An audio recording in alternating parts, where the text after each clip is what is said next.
Well, good morning, everybody, and thank you so much for coming out on a rainy Tuesday morning. Uh, and uh, we're very grateful to have you here for our Ask the Expert series.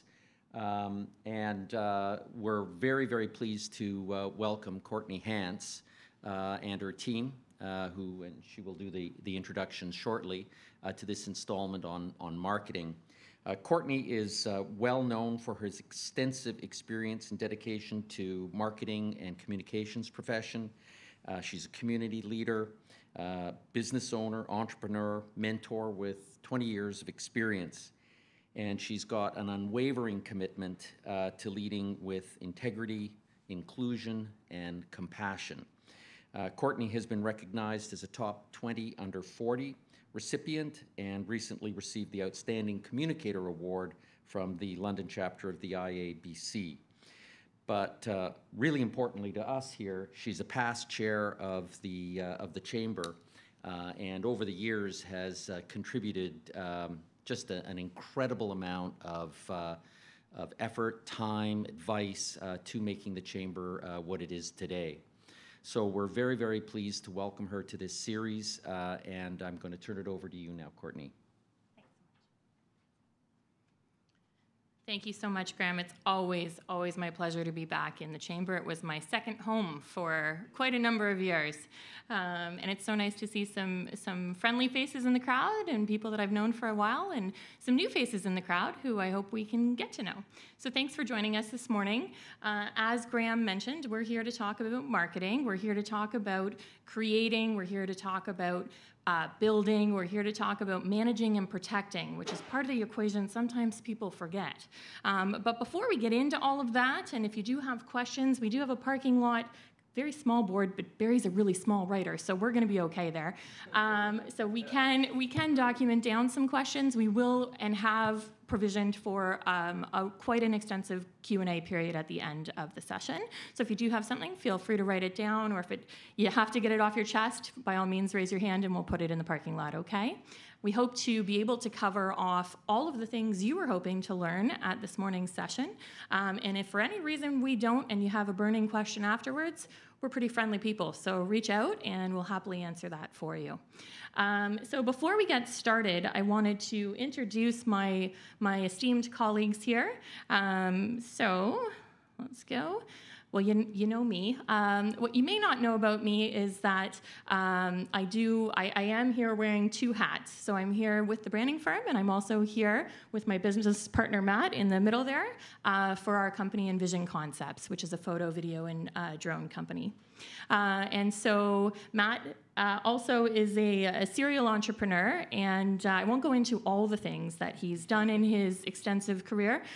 What I will say is that he also has a very thriving business here called Prevail Media Group, and I encourage you to check it out.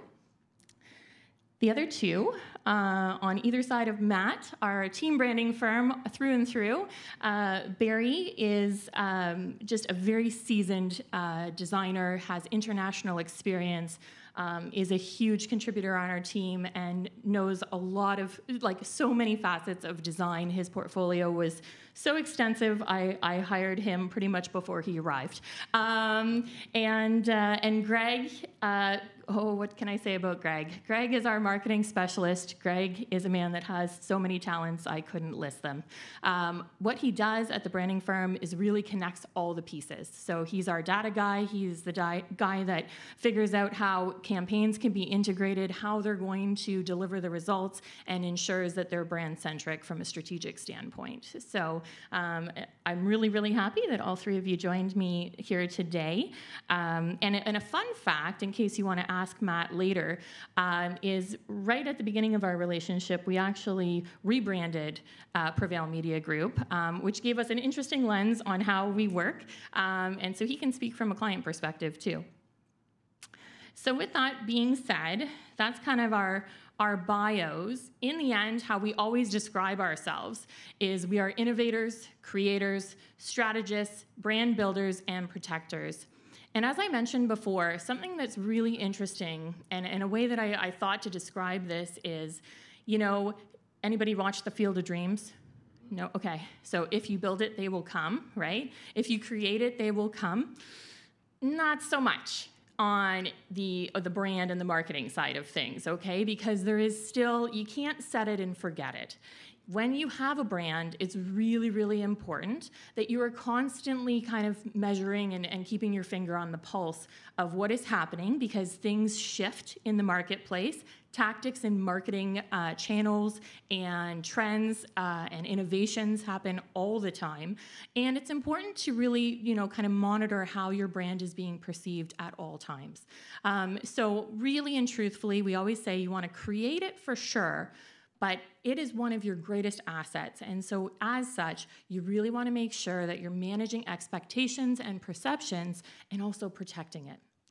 So I'm going to start off with a few quotes that are always ones I go to in any presentation. One from Steve Forbes, that your brand is the single most important investment you can make in your business. Right? And that is, in the end, when you think about it, if you think about a business that you're building and one day, perhaps looking to, to sell, what are they buying? Well, people are buying your brand. And of course, they're buying a lot of other things that are encompassed in there, but the brand is something that is very, very saleable at the end. Additionally, when we think of branding and we think of marketing, and there's a distinct kind of difference there, marketing is telling the world you're a rock star. Content marketing is showing the world you are one. And so we're going to talk about content today. I know there's probably some people in the audience that are like, yes, please talk about content. Please talk about how we can, kind of do some static content and dynamic content. We're going to unpack all of that for you today. So I'm going to intro a little bit about the foundation and the importance of branding. I always like to start off a presentation with the why. So here we go. The importance of branding for your business. And by the way, this translates very well to personal and professional brands as well. So if you're thinking of, I'm here representing myself, I am my brand, completely applicable. So while there are many reasons why branding is important for your business, here are our top 10. Sharing your story, right? Branding and marketing and communicating your story is one of the most important things you can do to find your audience, to find your people. And when I say people at the branding firm, we always look at that in two different ways, both internally and externally. And there's a really important relationship that happens with branding that we encourage you to think about, right? Not just about finding clients or customers. It's also about attracting talent to your organization. And a brand is something that people can associate with. They need to embody it. They can be your brand ambassadors. And so that is something that we really I want to hit home today as a big point. So you can highlight your unique value proposition, right? That is something that you want to do in order to make sure that people understand what it is you offer and why is that the better offer for them in the marketplace. You want to speak to your audience, right? And I say audience, and I in bold italics and kind of underlined here. Your audience, you have to really define who that is, and we're going to talk about that a little bit further and unpack it a little bit further. You really want to know who your people are. Marketing to the masses is a costly endeavor. Marketing to the right people and really targeting at the right time, the right message to the right people is where the magic happens. You want to make sure that you're authentically embodying your values, right? And that goes for your internal ambassadors. It goes for your just your company as a whole. If you've made promises, a brand promise, or if you look at mission and vision and core values, most importantly, you want to make sure that your brand aligns with those core values. And that's a really important, kind of check and balance you should do every once in a while, and ground that on a strategic basis. Create brand advocates. I've hit that one home many times. I'll still keep hitting it. Inspire loyalty through consistency, both with internal, again, with your team members, as well as with your customers, right? And inspiring loyalty is something that, I love that word a lot more than I love retention. Loyalty is something where you've inspired somebody to be loyal, and ultimately, if somebody is loyal, they're also probably, an advocate for your business. They're also probably talking about your business, and that's a really important part. Managing perceptions and expectations. In the branding world, we always say perception is 9/10 of the law.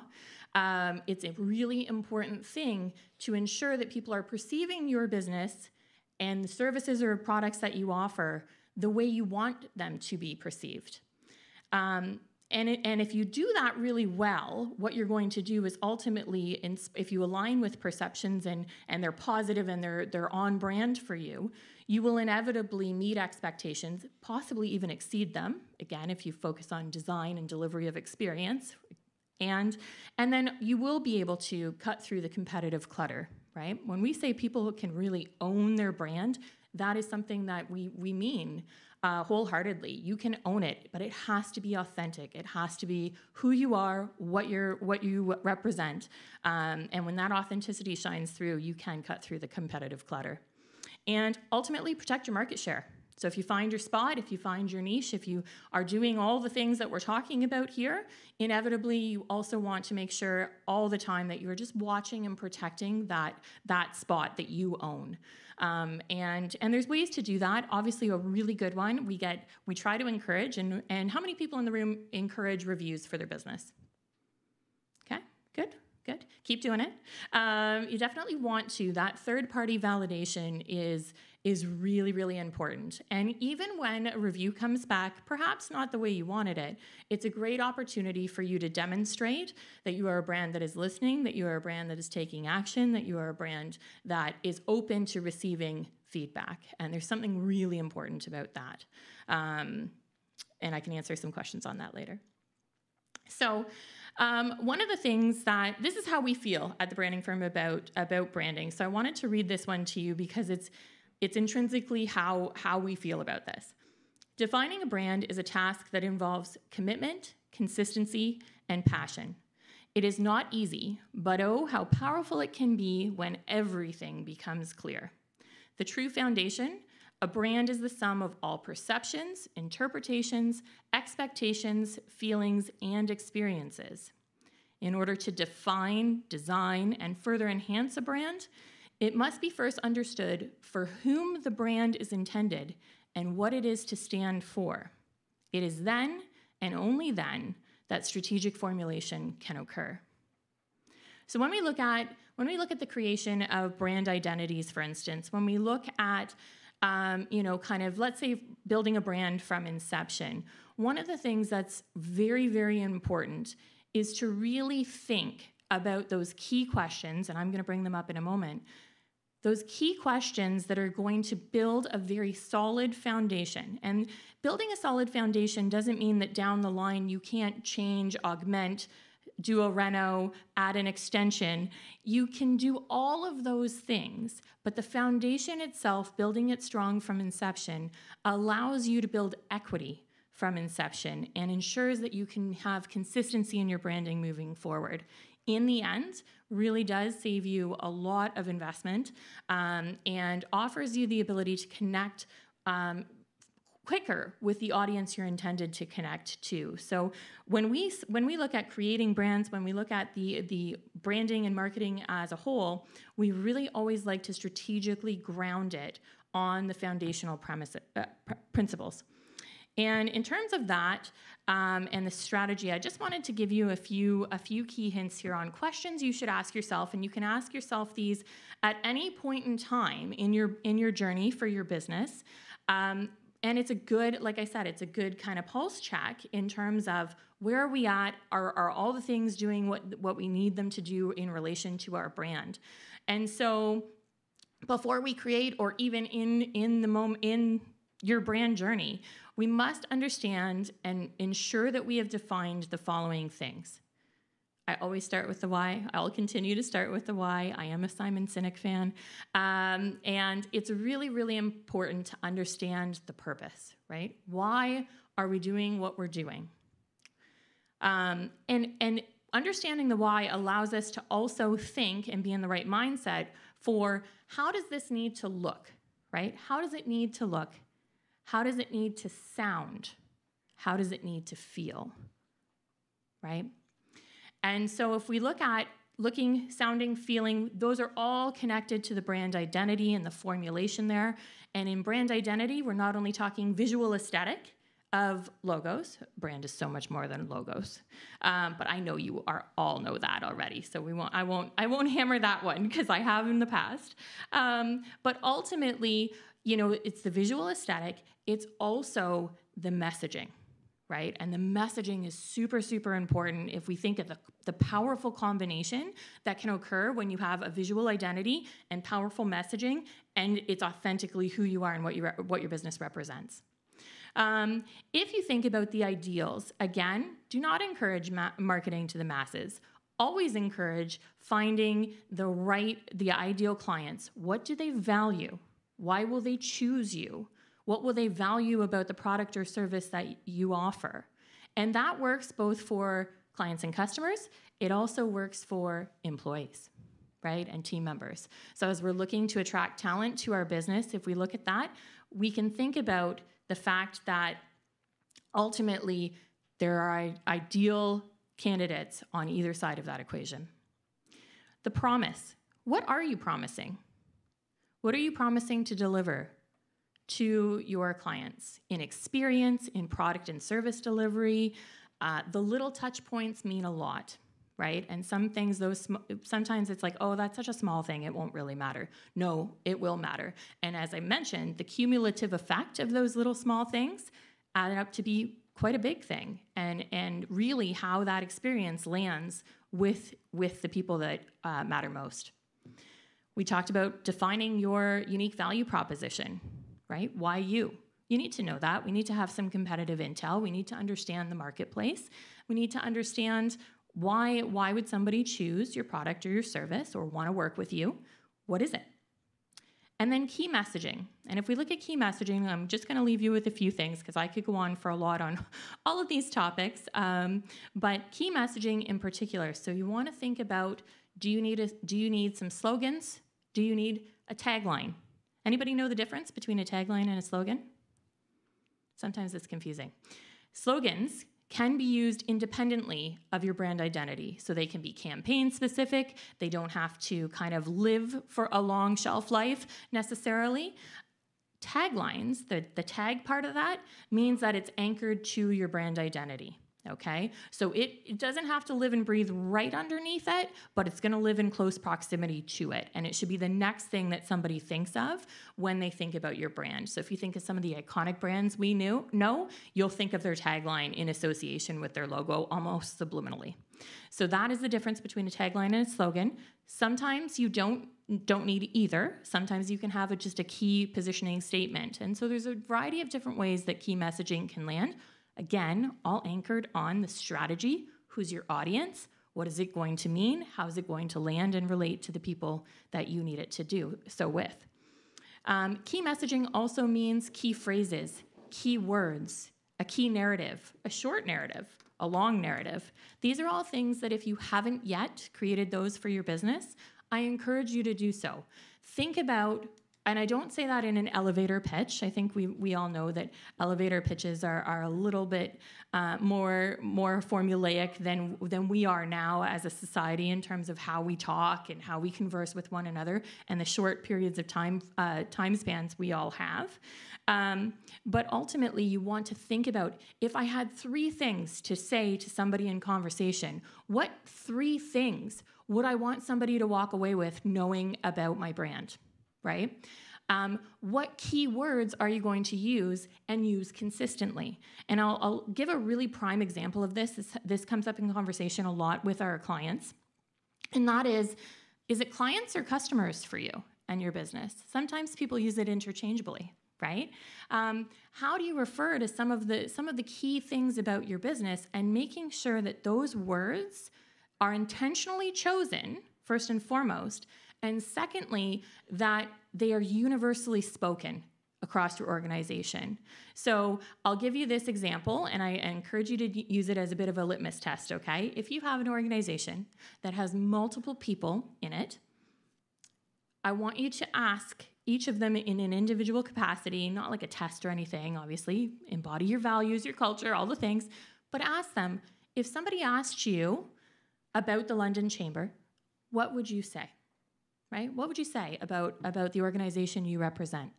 And what is interesting is the ideal scenario in that capacity is if somebody went to a dinner party or somebody went to a networking event and they ran in to some of your team members, that ultimately they would be left with a consistent feeling and a consistent narrative after talking to each one of them independently. It's a really interesting thing. Now, obviously, the magnitude and scale and scope of your companies does impact. If you have 100 people, it's a little harder to manage how consistent that story is told. But again, it is something that can be shared and reinforced and celebrated within your organizations to ensure that people do actually say those things when they're out and about. So I just wanted to dive just a tiny bit further on that.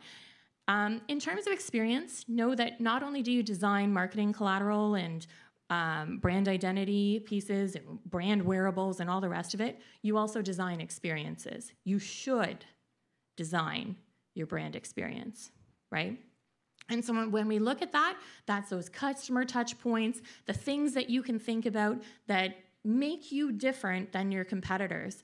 And I'd encourage you to think of two things as you maybe make notes on this one point of designing experience. And that is, I want you to think about the peak of your experience and the end of your experience. Because I can tell you, there's a lot of forgiveness between the beginning and the peak. Oftentimes, you can rebound if something has gone astray. You can rebound, and then that peak to end experience, if you are able to kind of change the trajectory of that, you can ultimately really turn the entire experience around and make it a very positive experience. And if you aim to deliver to delight, you will inspire word-of-mouth referrals. You will inspire brand advocates. You will inspire all the things that are really, really positive sentiments shared about your brand, right? People don't talk about things that are meh, right? We talk about the polar, right? We talk about things that really didn't deliver to our expectations, or the things that wowed us, right? And those are the moments where we really want to strive for that delighting the client, going a little bit above and beyond in your unique way. So I'll leave you with that. And ultimately, when you do that and your pulse check, if you think about all of these things and evaluate all those things on a regular basis within your organization, you should be able to find alignment. You should be able to find things where it's like, ooh, the market has shifted a little bit. We need to make a little edit here or a little tweak here, and then communicate that to your teams. So with that, we're going to move on to some fun examples. This one's fun. We know this to be true. Now, that is from last year, so the date, in case anybody wants to know, and go to the London City of Music Expo and see the Cowboy Junkies and a bunch of other amazing things that connect business to music, is May 9th, right? Did I have that right, Kim? Yeah, okay, Kim? Yep, okay, good. And I think we have it on some of the slides. But we had the pleasure of working with the Chamber on the London City of Music Expo, and we thought, well, we're very big on client protection. So the next following slides that do highlight a bit of our work are ones that we have permission to share. We thought, what's a great one to dive into? Pretty sure the Chamber would let us talk about this one. So we wanted to talk about how this brand was formulated. And this is where I'm going to pass it over, and we're going to have some chats with my team in terms of kind of how we arrived at this destination, and just unpacking first, creating a brand identity. So Barry, you want to chat with me on that? Of course, definitely. Awesome. So first off, I'd like to say technology and the internet has completely democratized how fast and how quick it is to create pretty things. So if you look at what's on your screen right now, it's very punchy. It's alive, but everything behind it is intentional. So the colors, high contrast, the typeface choice, it's very dynamic, it's very active, and also the background. I say that technology has democratized create beautiful things, because I have a sister who's like, when she was 18, she was able to make a logo out of Canva or other technologies. It is so quick. But I think what really separates something that's pretty and something that is meaningful is purpose, to what Courtney said earlier. So if you look at the background that we used here, you would see on the left side is a cityscape. Those are windows of a building, and on the right side, it's a synthesizer. So the way that we envision the background to this identity is the marriage of a city and music. So everything when we're designing at TVF, when we're designing identities, everything has to be intentional and clever. So let me dive deeper into how we created this brand. Right now you can see an example of responsive logos. So I'm not sure everyone is familiar with the concept of responsive logos, but it has been around maybe 5 years now, but we've been seeing it all around us. We just didn't know that's what it's called. If you go to grocery stores and you grab a can of Coke, sometimes you'll grab one that says Coca-Cola, and sometimes you'll grab one that says Coke. So previously it was used very loosely, but because of the advent of apps and internet and other platforms, companies have come to conclude that logos can't be just one size. We have to come up with different variations that can be flexible and adaptable with different platforms. So right now, you can see the main logo of the London City of Music Expo on top. There's a middle logo, which we use when we're putting it on white backgrounds, on light backgrounds, on screens. And then there's a submark, which we use on favicons, on app screens. And just this flexibility, it makes the brand more equitable. Like you can see it everywhere and you'll still identify with the colors and with the typeface, but just that very simple variety, it becomes stronger. Yeah, and accessibility and scale, we're going to get into talking about that a little bit, but just remember this slide in that context, because there's something to be said about just making sure that you're able to adapt, right, to different mediums in different ways. We had here just the showing, I guess, the backgrounds, Barry, to your point earlier, just showing the primary, the alternate, and the submark. And it is important, and Barry's going to hit on something again. I'm going to bring your attention to just looking at the color contrast for a moment, because he's going to sum all of those things up in another slide here. So right now you can see examples of our recommended typography for the brand. Whenever I talk about typography, I always try to remember something I got from my wife whenever we're buying birthday cards and envelopes and gifts. Whenever she takes a lot of time to pick up the letter envelopes, and I'm like, just do it right away. And she's like, no, sometimes the message is the envelope, right? And sometimes the message is the font. So some people choose the most basic fonts, and it can say anything you want to interpret it, but some people are really intentional with the way they use typeface. And that's what we want to do every time we explore brands and we explore identities. Everything has to be thought of.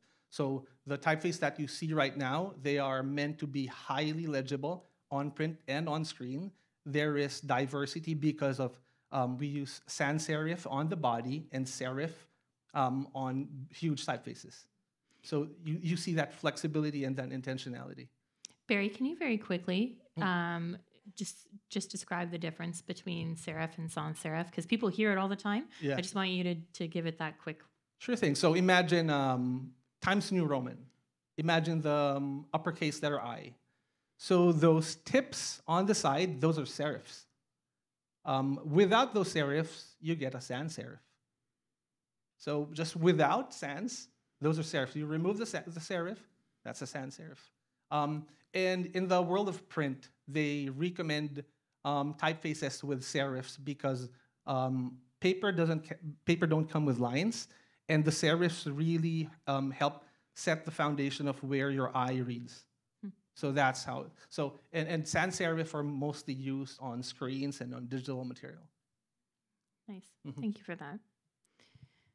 Okay, let's talk about these beautiful colors that we had here. Yeah, again, I think it all boils down to accessibility, which I will go into further detail later, but the choice of blue and yellow was not random.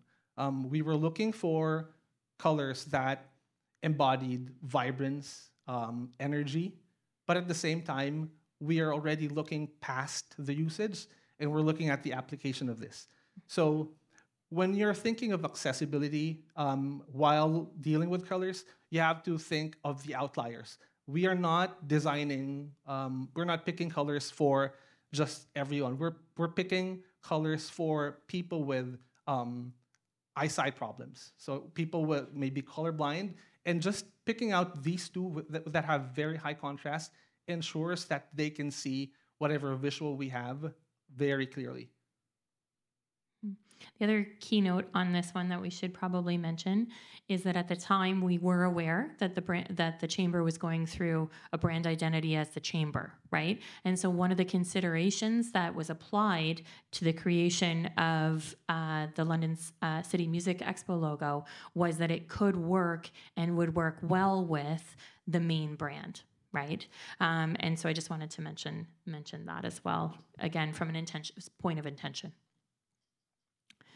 So we'll quickly talk about the cool thing we did with the photos, which is okay, totally biased, but one of my favorite things we did in terms of this campaign. Just fun and different, and we love to be different.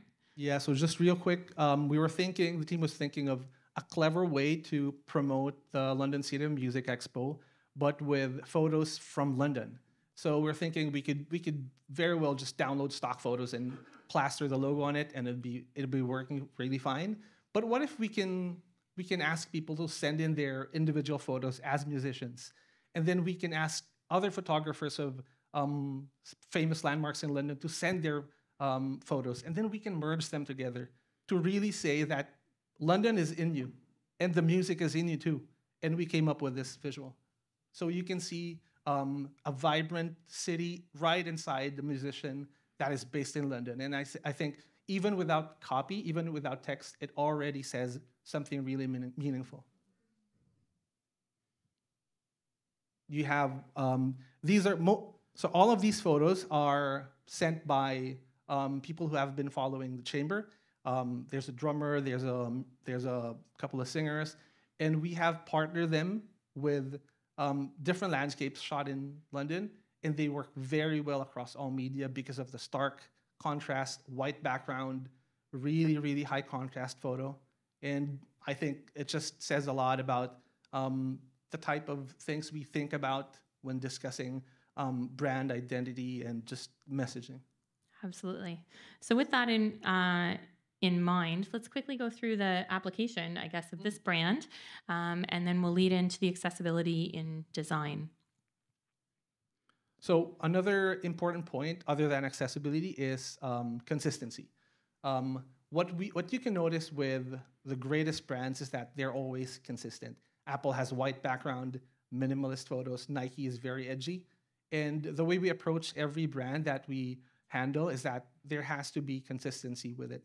And because of this consistency, the brand builds equity. So the way we set up posters and billboards and campaign materials, it has very dynamic font usage, high contrast. Again, you can see we're trying to make it easy for everyone to identify that is the LCME brand.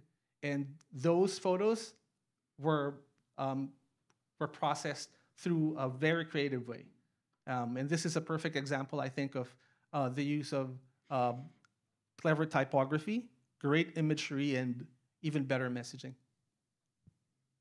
Excellent. So with all that, you can see the consistency, the application across many different mediums.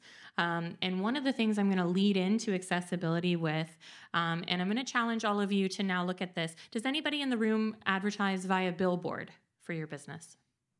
No? Kind of? Okay, perfect. All right. So this one's for you then. Ultimately, and for those of you, now that I'm going to say this, now you're going to look at billboards in a different way. So apologies. Pay attention to the road.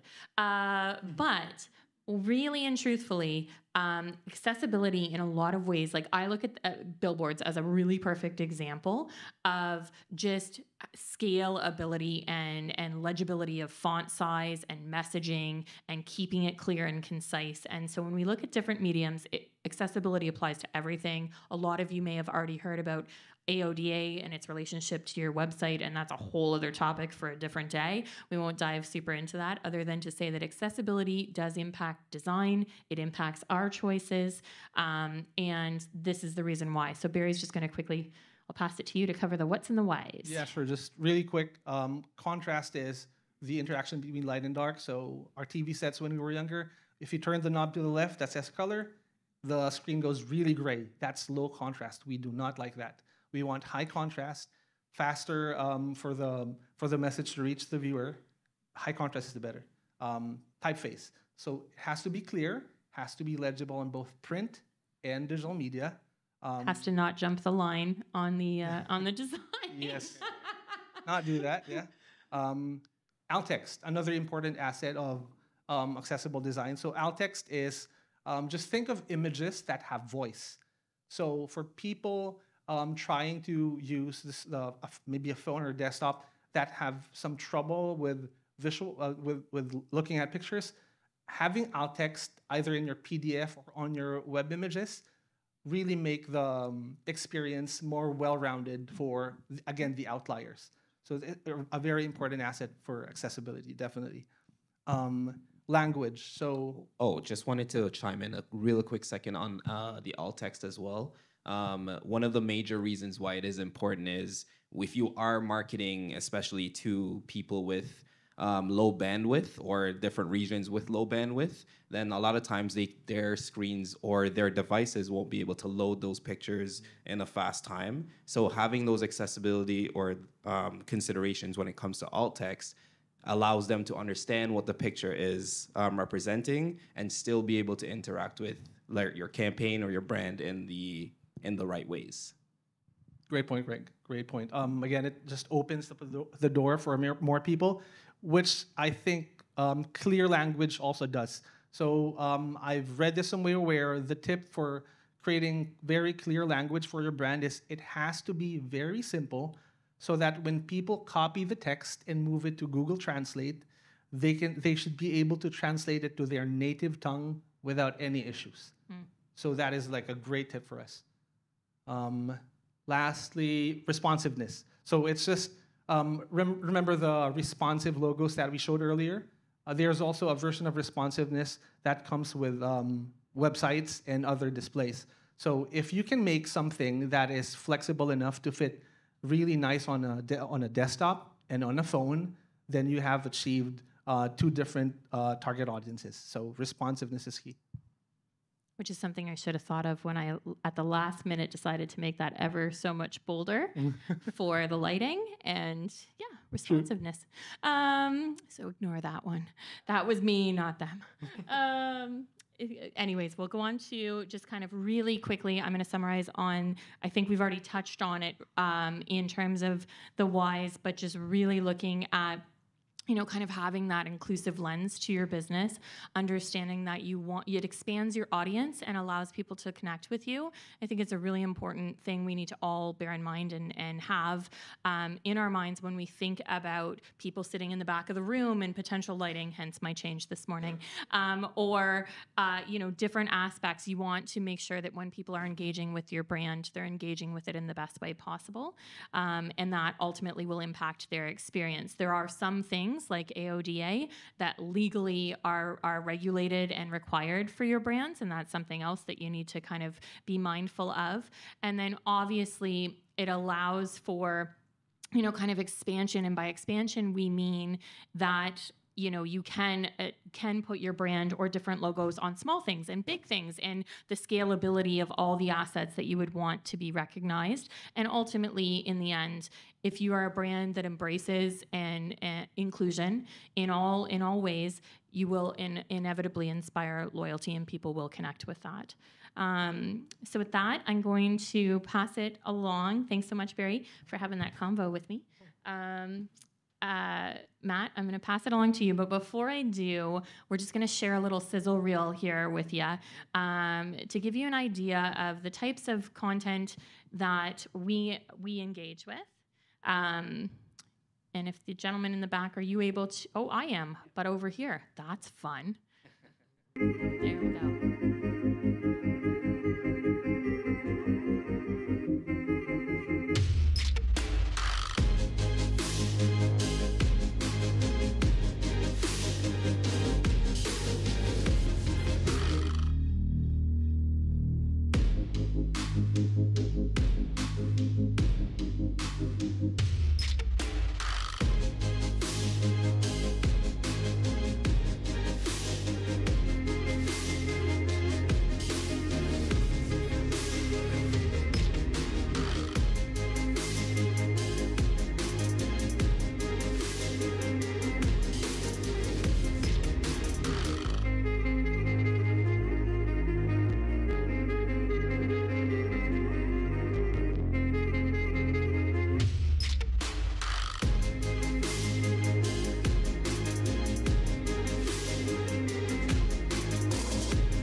fun.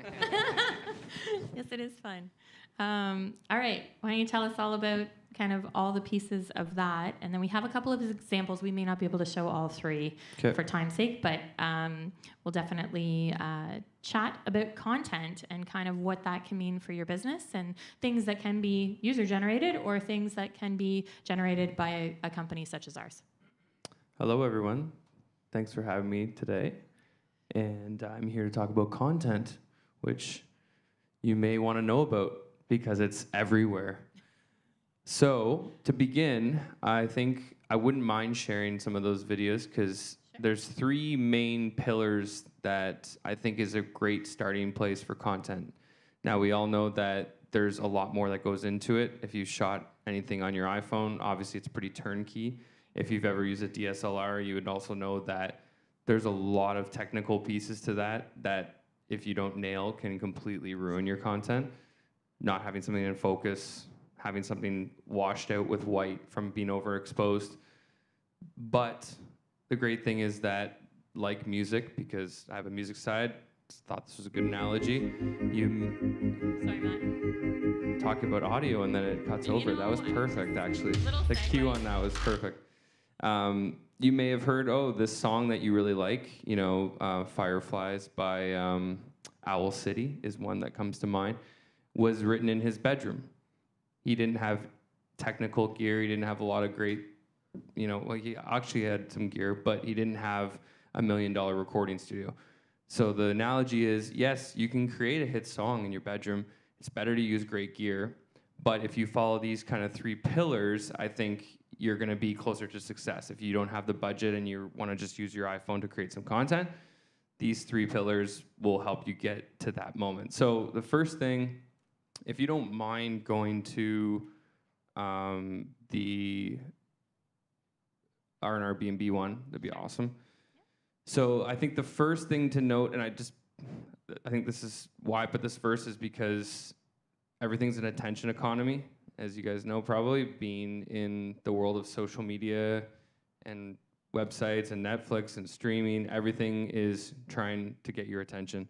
And what has happened as a result is everything is now quick and fast. And, if you follow any, or you have kids that follow any YouTubers, they all preach the first 10 seconds, the first 5 seconds, sometimes as quick as that.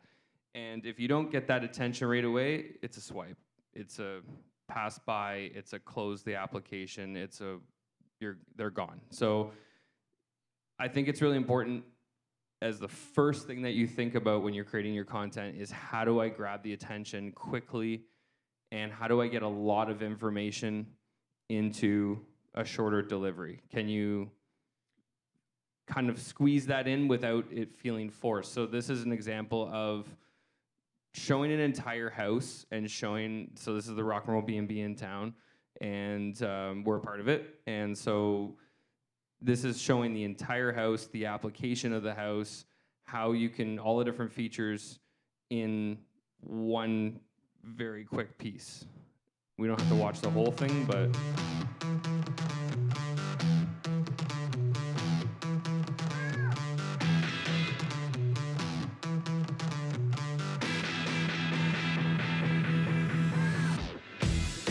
so even right there, like we're 10 seconds in, you kind of have an idea that you can play music there. It's a house, you can play music. Oh, there's bedrooms. Like we recut this probably, I would say 15 times because it was like we created an edit and then we're like, it's not quick enough. It's not quick enough. It's not quick enough. And arguably, some people would think it's still not quick enough. Maybe there was a hook needed at the beginning to still drive people through the edit. I like it where it is, but that's something to consider. So I would say that's the first pillar that you really want to focus on, is just making sure that you're, I guess, adapting to the short attention span of this current world and, making sure you're, getting into that attention economy. Go for it. Oh, yeah, I just wanted to share something quickly too. Just a little bit of insight on how algorithms work when it comes to social media, because this really drives the point home of focusing on those 10 to 15 seconds or just in general grabbing attention. When it comes to the algorithms, they all function as businesses. So they're looking to keep you on the apps longer. So if your content is the one that's driving people away from their app, then they're going to suggest your content a lot less. Whereas if your content is the one grabbing attention, then they're going to recommend that to a lot more people, especially in that target audience that you're aiming for. Yeah, so that's almost like a step two. Like, get your content being quick and buzzy to keep people. And then if you can keep them for a long period of time, somehow, that's the magic, then you're hitting the algorithm, like Greg said. Second one I would say is the Starlum, sorry. You want to go Starlum? Yeah. Okay. So the next pillar would be get creative with your content. I know that sounds like really obvious, but in this scenario, this is something, in my opinion, that's very mundane. It's an employee starting their job at a great company here in London called Starlum. That's not really that sexy, but we got creative with it. We thought about how do we make this, this is an employee, I should tell you the purpose. So it's shown to employees that are starting the company to kind of get a feel of where they start and how their experience of their first day is going to be. So again, not a sexy topic, but how can we get creative to tell that story, to engage that employee, for them to get excited? How can we, again, tell it quick, adding the first pillar? How, can we get a lot of info quickly? So yeah, let's see it here. And here, just one thing, never underestimate the power of humor, okay? Because that's where, if it's not sexy in and amongst itself, it can be funny. And in particular, the guy on the right about to give the high five, you're going to see the humor from him. Gotta love He was just a fun employee that, got into the video.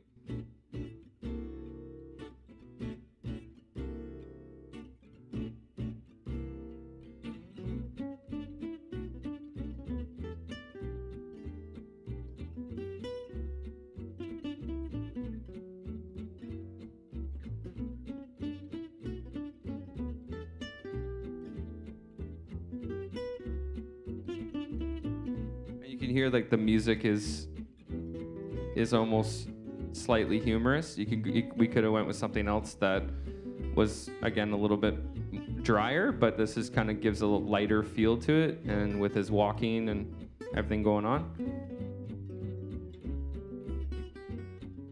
We don't have to show. Do you want to show the whole thing? Yeah. Okay. Love it.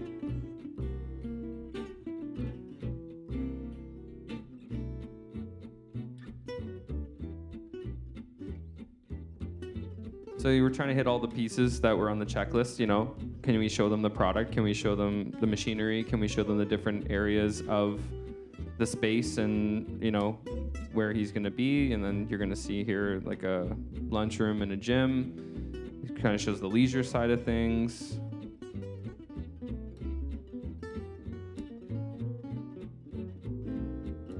That's their Tim Hortons day they have, so perfect day to kind of showcase, hey, come and get some free coffee and donuts. Part of their culture, right? It's part of the experience. So here we go with the humor.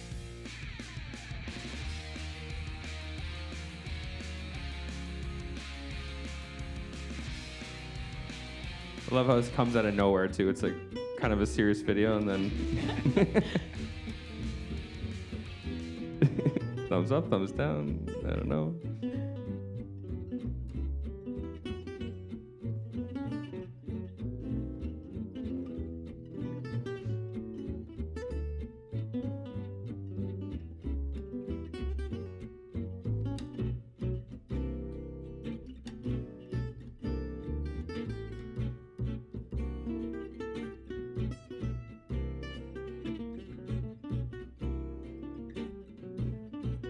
There we go. That's his first day.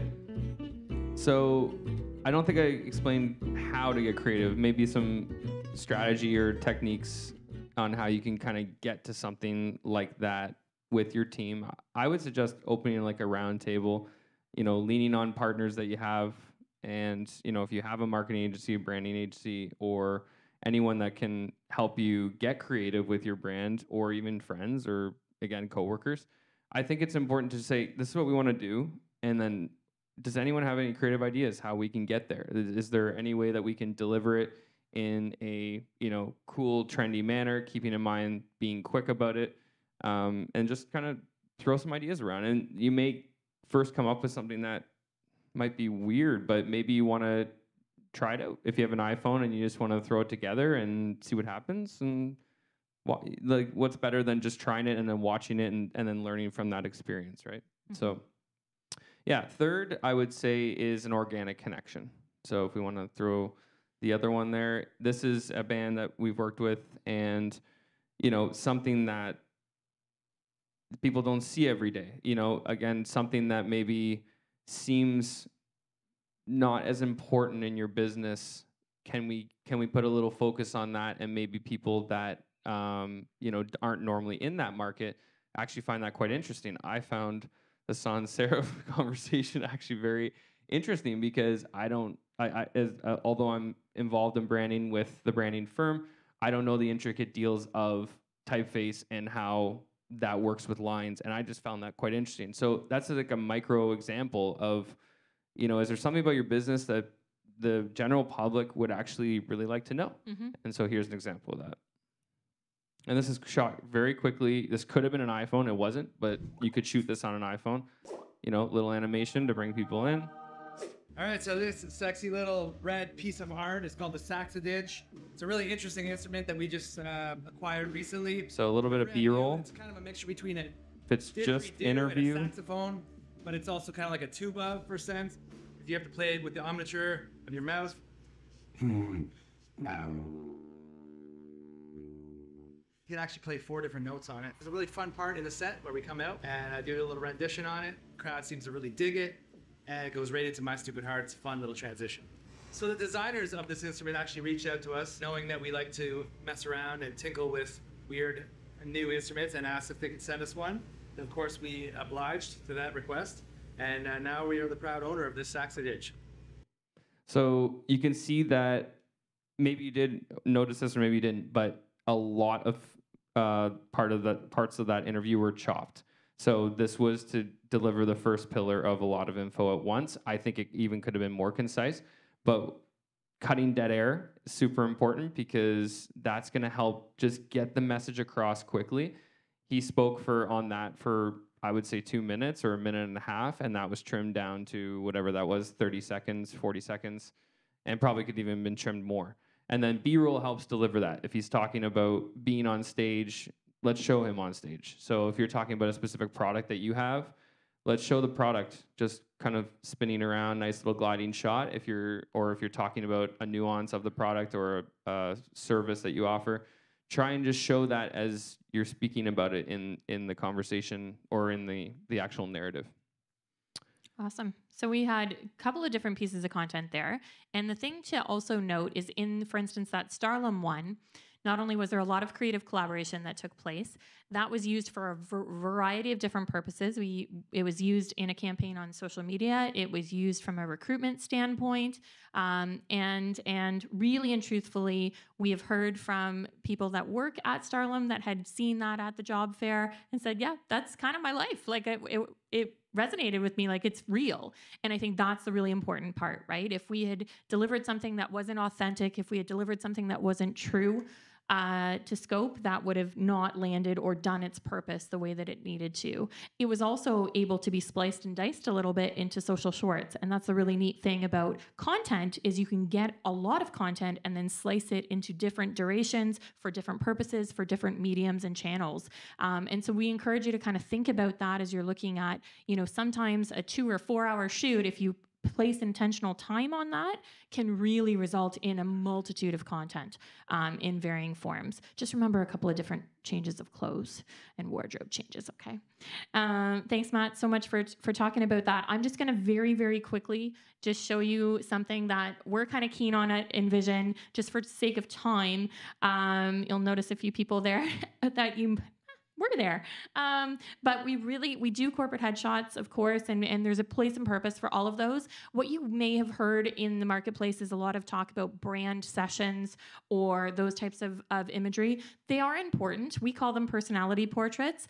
It's something about bringing who you are inside out and reflecting that on for your audience, and you can do that very authentically when the setting and the stage is right, when you're in a place that makes you feel comfortable, when you're wearing something that makes you feel the way that you should feel. All of those things are things that are, you can work on with somebody, providers such as ourselves, to really kind of embody your personality, your brand, the spirit that you bring. And those can be in teams, or they can be in duos, or individuals. So we just wanted to bring that up for different ways to show headshots or profile pictures in social media that don't have to be your standard, kind of shoulders up, right? So with that, I'm going to pass it to my friend Greg here, who's going to talk about some campaigns. And no pressure, Greg, but we are getting tighter on time, and I want to leave some questions. I can be quick. But tell us a little bit about this campaign. This one's a fun one. Has anybody seen this one around town? Okay, one person. Maybe I shouldn't have asked. Thank you, Judy. It was on buses all around town. It was on socials, but perhaps you're just not our target audience for windows and doors. There's the other part of that question. But this was a cool campaign. It was run from November to January recently for our client, Douglas Window and Doors. Just want to touch on that, Greg? For sure. Okay, so as Courtney said, this was a fun one that we did. So it was driven by obviously the direction of the brand. What you can see here was a true reflection of the personality of Douglas Window and Door. So once again, it came from that foundation that was established through the brand strategy, through the creatives that was already existing. And then it was just a matter of extrapolating this to serve a purpose and actually promote something that's specific to a specific target audience. So in terms of marketing, whenever you are considering a campaign, the important things to touch on are the message, the creative, and the medium. So breaking that down into a little bit more of an understandable concept, the message, once again, does come from the foundation. When Cordy talked about the key messaging, how are you choosing to engage with your audience and what messages you're trying to portray about your brand and how you represent. But when you are converting that into the campaign, a very key thing to consider is what target audience that you're actually going for. Because within a brand, you can actually have many different target audience segments. So finding how to relate to that customer or client, or however your brand chooses to refer to your customer or client, however you choose to engage with them, then you are just ensuring that your campaign and your purpose of your campaign is reaching them at a relatable level. So in this example as well, is we are choosing to do the concept of showing, not telling, right? So we are looking at the reactions, the fun nature of the brand, and we're doing this in a creative way to show and elicit that without actually saying, hey, we're a fun brand. So that goes into exactly what Matt was talking about as well when it comes to content, and also crosses over into the creation of content as well, is being able to show your entire brand's personality through the marketing and establish a certain purpose with that as well. Quick little interjection there. I just want to bring attention to the imagery, and this is something that I, again, want, it's a note to take home if you think it can help your organization in any sort of way. But if you are going to use non-authentic imagery, obviously we're huge fans of real photos and authenticity, but sometimes you do have to use stock photos. Just be mindful of who your clients are and make sure you are covering off different demographics, different ethnicities. Make sure that takes place, right? And if you think inclusion, just think about the fact, I always bring this example up. My neighbor is paraplegic. He does drive a car. He does need car insurance. He very rarely sees himself on any insurance ad or billboard. So things to consider when you look at where you can put imagery and what that imagery, who that should represent, right? Really important point, particularly with stock. Sorry, I had to interject. Oh, there. absolutely. Thank you. When I saw it, I'm thinking, oh, no, that's unusual. And then when I read the lines, like, oh, that's so cool. and it kind of put a smile on my face. Awesome. Thank you. That is actually part of the brand, so thank you so much for validating that. They are a fun and humorous brand, tongue-in-cheek a little bit. They're the funny neighbor next door. And so that we do want to grab your attention and make you think for a sec, so that's perfect. Thanks, Judy, for that. Yeah, and also along with Courtney's point of considering your inclusion and all the tactics that you're doing to do so to represent your audience, behind the marketing campaign, as much as the overall value is to get a return on the investment and drive sales, truly what you really want to do behind the marketing campaign is to engage and understand the people that you're serving. So when you are considering the creative and the messaging, and even as I get into it too, the medium as well, it's about getting and reaching your audience where they're at and being able to relate to them in the way that they know best. So especially when it comes to the medium, if you are looking at, let's say, social media or the billboards, those are all things to be considered when you are running a marketing campaign, because if you're serving, let's say, Gen Z, as we call it now, they might not be interacting with billboards the way that Gen Y or Gen X would. So considering that medium to meet them where they're at, if Instagram is where they're hanging out, you want to play in that space as well, because you're showing that you understand that this is where they hang out. So it's, when you're looking at a marketing campaign, getting to the crux of it and getting to the basic understanding of your target audience is going to serve you a lot better and influence the entire marketing direction. Mm-hmm. One other thing on the campaigns, Greg, just very, very quickly, how long should somebody run a campaign before they get metrics that actually, kind of give an accurate portrayal of the campaign, kind of performance?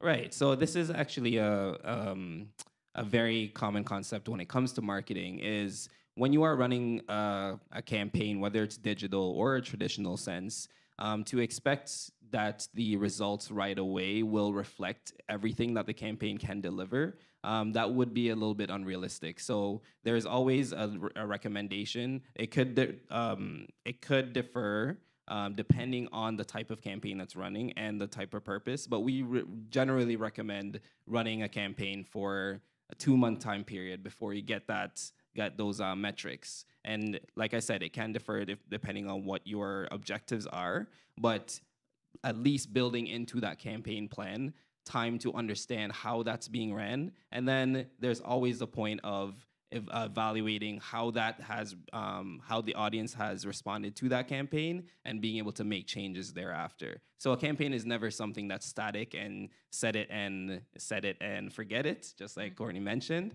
But it's something that you always want to have a pulse check on and be able to influence that campaign. Because the greatest campaigns usually come from multiple iterations, even if it's ran from years before or in different audiences. It's being concatenated on with more insights and understanding of that target audience once again. Awesome. So last but not least, but somewhat rather efficiently, we're going to go to, kind of just that how you can present yourself, that digital landscape, 3 of the most crucial kind of spots that you want to consider to make sure that you are on brand. So what are those spots? So the major spots that you want to consider when you think about your digital presence, you want to think about how you're showing up on Google, right? That's one of the major things when you think about your listing, your Google profile, because usually people are interacting with you in this way when they go for a quick search. And I'm just gonna say this right now, it applies to all the different places you can be interacted with as well. But all of this is to make sure that the impression that you're setting from the first place is truly resonating with the audience that you want it to resonate with. So impressions matter in this case. The next place, obviously directly being driven from Google, is your website. So having that that standard look and feel that you're presenting from your brand, as Barry was talking about earlier. Having those visuals truly be, I want to say, someone can be able to notice it and recognize it all the way through. So even if we put our hands over that logo, especially on this website, you would be able to see the color schemes and recognize that this is the Forever Homes brand in this context, at least. And then, especially even through our website too, quickly to touch on this as well, is also when you're understanding your audience, you're considering things like your user experience and the interface and how is that represented of the audience. So a quick example when it comes to the websites as well, if you are working with more of like, let's say the Gen Y crowd, then you would want to ensure that your website has the basic layout that they expect to see, right? Because if your navigation is in the wrong places, then it could drive frustration and cause someone to not resonate with your brand as much as you would think it would. So yeah, lots of consideration, once again, driven by purpose in terms of putting these things together. But the last place that you would be interacting with when it comes to establishing digital presence, everyone probably knows this by now, but it would be through your social medias. So when you are considering your socials, once again, having that consistent look and feel that if you were not to have a logo there, you would be able to recognize something as well. And then once again, going back to that point of meeting their audience where they're at, a lot of times where we hang out right now is socials. So if we're not integrating socials into our overall digital presence, then we're basically losing out on a lot of connections that could be happening in our audience. Mm-hmm. One of the things I think of too is when you're looking at your socials, it doesn't mean that you have to have a direct mimic of all your content across all your platforms, right? I would say look at your platforms, choose which ones you have the time to engage on, where your audience is going to be. It's an investment of time to do socials. Anybody in the room that does them knows that it's an investment. And so you really want to make sure you're intentional about where you're placing your content. Is that where your audience is? And if your audience follows you across multiple channels, then maybe differentiate based on the kind of the mindset and the types of content that people are used to seeing. So there should be a real drastic difference in a lot of cases between something you're going to post, let's say on LinkedIn, and something you're going to post on Instagram. Right? And so there's something to be said about that. The other key tip that we would probably leave you with in terms of that is really challenge yourself to just make sure, just because somebody else has a Facebook page or what have you, that's really archaic, isn't it, to even say Facebook.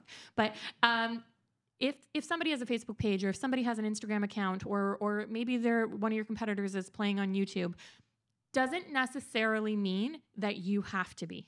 Right? And if you started off those channels a long time ago and they're still performing and you can, kind of finger on pulse, check the sentiment and the engagement, people are talking with you, they're liking your things, then there's a purpose for being there. If they're not, do a reevaluation of where you're spending your time and allocating your efforts. And definitely just make sure that in messaging, in aesthetic, in differentiation of content, that you're having some exchange of dialogue. That's the best thing best advice we can give you. Again, socials is a topic we could stand here for another couple of hours and have a chat about. But hopefully that gives you a little bit of takeaways. And thank you so much for saying that. In my head, sometimes we're very synchronized as a team, which is awesome. And so I was thinking the best test to do when you know that you've consistently applied your brand is to be able, it takes time. So don't do this like you create your brand and then you stick your hand over it and you say, yep, everybody would know this is mine. No, it takes time. But if you can do that because you've chosen a very succinct slogan or tagline, or your messaging is really consistent, or your identity has some interesting design elements to it, and when people look at it, the logo doesn't have to be there, the company name doesn't have to be there, and you would still know it's the Chamber or the Achievement Center or the branding firm, then you know you're on the right track. Okay, so that's a really good test to do every once in a while, is just make sure, is it identifiable? Consistency is the key. I really think we got to go to questions here. Are we all ready to answer some questions? Okay. Who's got some questions for us? Yeah, for sure. When it comes to reviews or interactions on social media, do you have any advice on what you should or shouldn't be interacting with? So, for example, Are you always interacting with negative reviews or sometimes interacting with them? What are your thoughts on that? Really great question. Everybody hear that question okay? I do think we had a mic somewhere, but they're on reviews. Really good question. I did mention they're like third party, like gold, right? Like third party validation. Here's, this is the advice we would give. We're pretty consistent on this one. Providing that it's a legitimate customer that may have had a difference of experience than what you wanted to deliver ultimately, acknowledgement in an appropriate manner is always encouraged.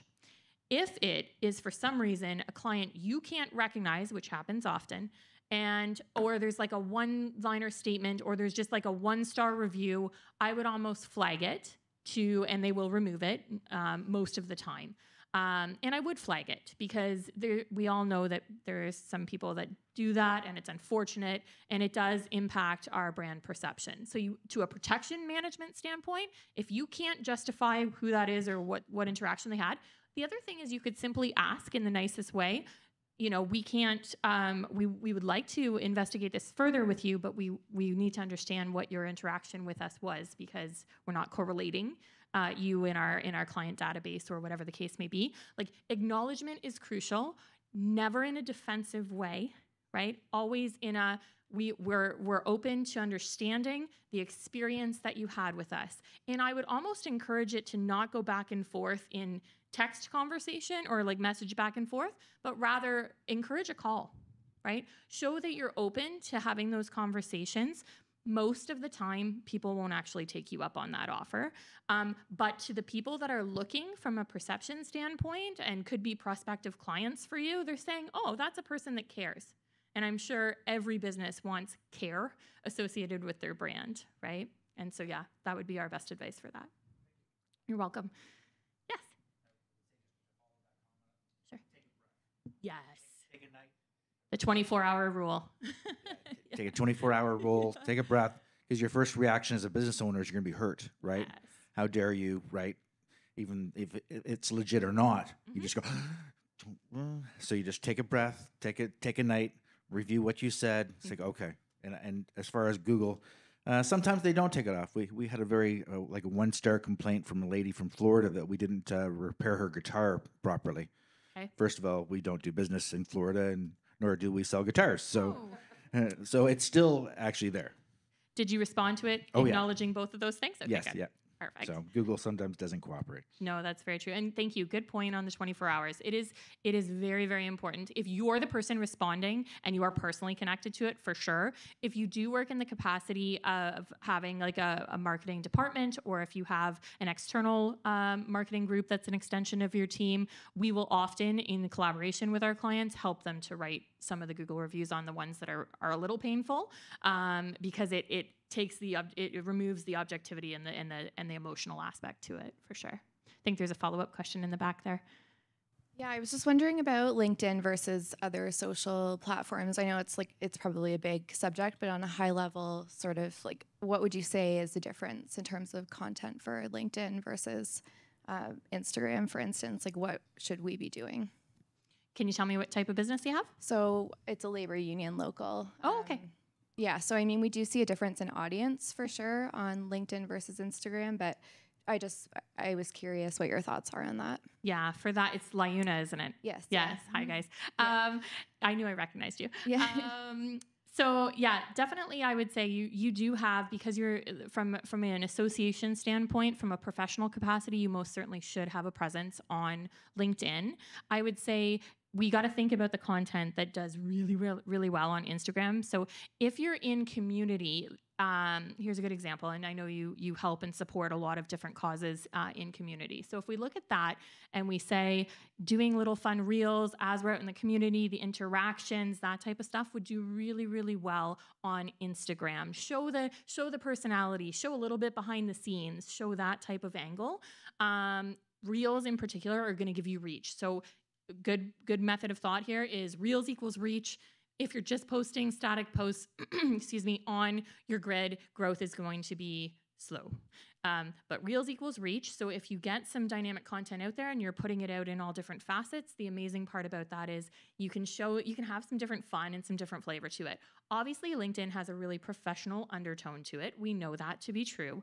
But I think you want to showcase and be able to connect and highlight and even like tag some of your members, some of the organizations you support. So same event, let's say the Business Cares, because I know you're involved with that, Business Cares.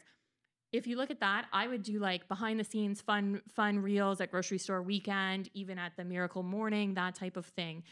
But asking or showing connection, I would tag all of the different people that were alongside you on LinkedIn and do that promotion or an invitation to come out and invite. So think almost like formal business wear versus informal, kind of after work on Instagram. That's a good way of And looking at it. yeah, to quickly chime in on that as well. When you think about LinkedIn, people are following you for the updates of your company per se, or the connections that you're bringing from a company value. And then when you think about Instagram, it's highly based on people following you based on your entertainment value. So that's a good way to differentiate the two. And when I say entertainment value, just to clarify, doesn't necessarily mean that it has to be a platonic entertainment value that you're bringing, but it could be people caring about, like Courtney said, the behind the scenes and what you're offering that they don't regularly see on a regular basis. Yeah. Sorry, not to steal the mic, but I think what we do is we post sort of all of it. We do all of that, but we post all of it on all of the platforms. So that's why I wanted to ask. Thank you for that. No problem. That's helpful just to target it a bit more. So For sure. Yeah, I would differentiate it so that because your audience is probably there is a common audience that will follow you on all. So you do want to offer them some different value on the different platforms. And and you can also think about how I like to think about content from different platforms is think about your own user behavior on those platforms as well. Mm-hmm. When you are going on there, what are you wanting to see? So if you can align with almost your own values as well, obviously there's more that goes into that, but that just serves as a good first touch point when it comes to what types of content should you consider putting out there. Mm-hmm. Yeah, really good. I think we have time for maybe one or two more questions. Anybody else? Tanu.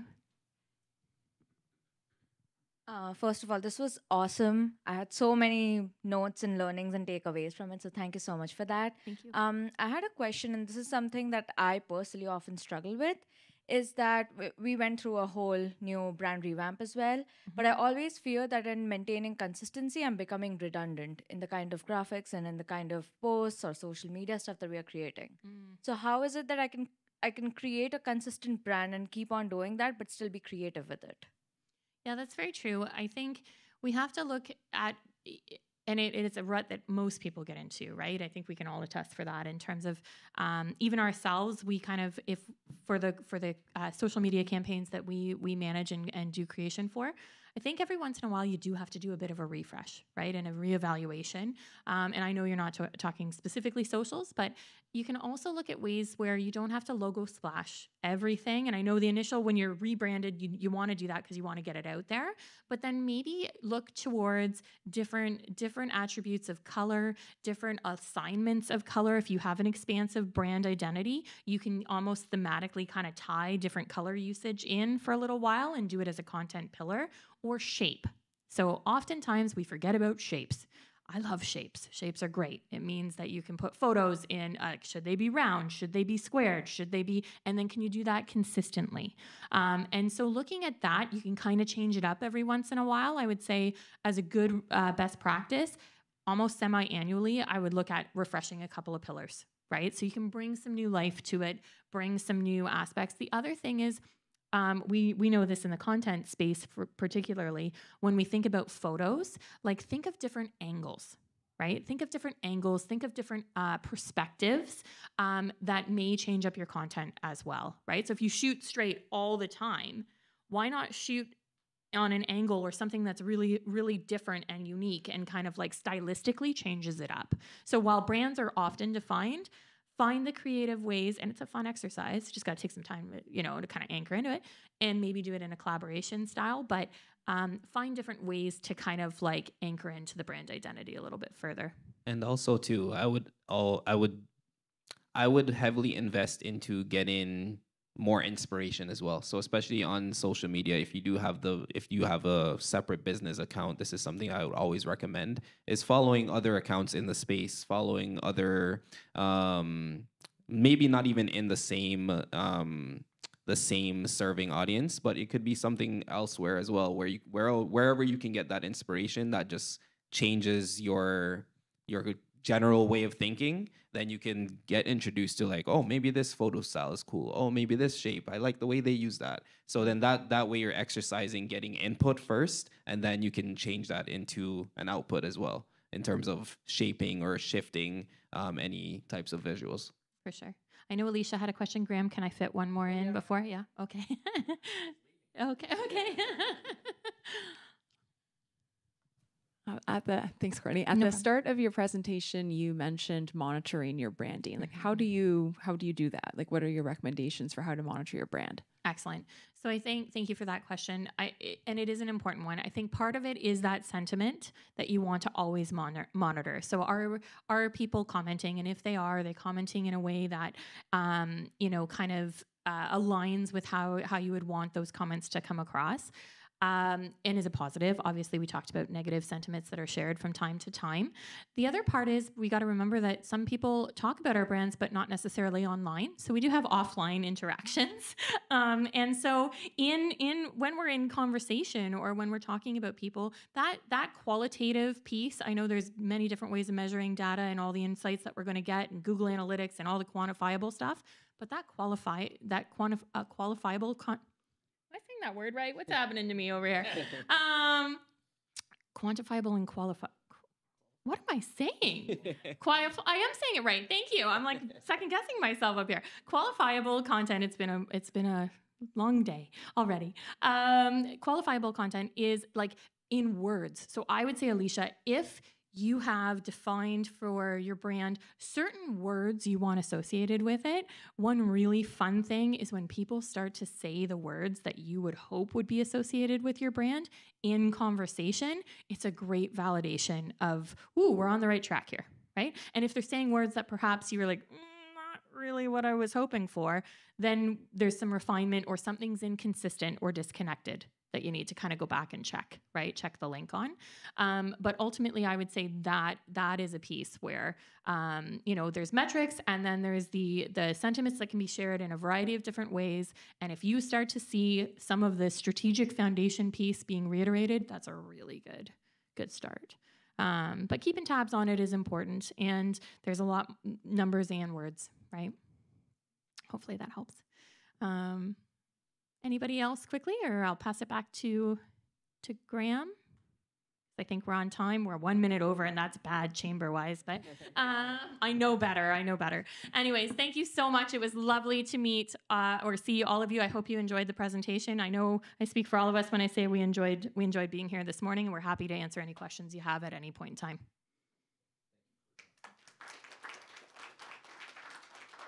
So I don't have much to add. I don't think we have our slide up here, do we? Which shows all our sponsors? No, okay. Well, I'll just read them out. Oh, no, there it is. Okay. I just want to thank, so I should just point out that I don't need that anymore. This Ask the Experts is something that we started this year, and it is designed to showcase some incredible businesses in the community. If you want to be part of it, you just have to let us know. When you do participate in it, you, as you can see, your logo and we're acknowledging you throughout the whole program during the year. And so I'll thank our sponsors, Business Cloud, Grant Thornton, Harrison Pensa. Harrison Pensa did artificial intelligence, Ladder HR Solutions, and Teresa's here today. And thank you to her. Learners, we've got friends from Learners here. They're coming up next month. The Achievement Center, Mark is here, Judy. That's what have we picked a month for that yet? I think it's September, that's right. And then of course, Courtney today. So that's year one. We also, during the year, are creating sort of special editions of this. So you might remember that in February, we did a special edition based around Black History Month. We're going to be doing a special edition in June based around National Indigenous Month. And then we're planning something interesting for November that will be based around climate change, and our commitment at the Chamber to taking action in this area. We're going to be partnering with the Greener Economy London and the City of London itself. So it's a full year of very interesting content, and along the lines of what you were talking about, we hope that we've done something interesting enough that you will talk about it and convince other people to come. So thank you to Greg, to Matt, to Barry, and Courtney for this incredible presentation, and thank you all for coming today.